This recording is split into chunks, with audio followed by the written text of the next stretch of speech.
Code లో get post put అన్ని views లో అన్ని రాస్తావు. Okay, this is ready to send data to your front end. ఇక్కడ నువ్వు ఫ్రంట్ ఎండ్ రాసుకున్నావు.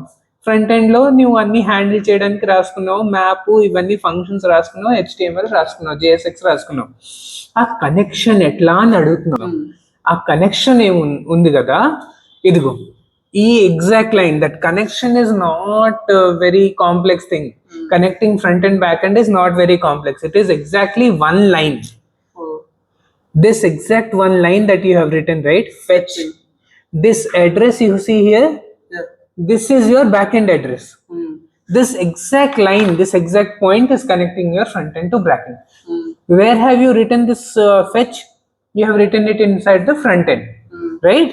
ఇది ఫ్రంట్ ఎండ్ లో రాసావు. ఆర్ దేన్ని రెఫర్ చేస్తున్నావు? ఇక్కడ నీ సర్వర్ ఉందా, నీ బ్యాక్ ఎండ్ సర్వర్ ఉందా, దాని యొక్క అడ్రస్ ని నువ్వు రెఫర్ చేస్తావు. అక్కడే అయిపోయింది front and back end connection. So that fetch command itself is the connection between front end and back end. ఈ కనెక్షన్ ఎట్లా ఉంటది, నువ్వేమనుకుంటున్నావు? కంటిన్యూస్ కనెక్షన్ లా ఉండదు. నీకు రిక్వెస్ట్ పంపింగ్ when you have something to ask from back end, only then you will connect. So fetch అనేది నాకు కావాలి, అప్పుడు వెళ్ళి తీసుకొస్తావు.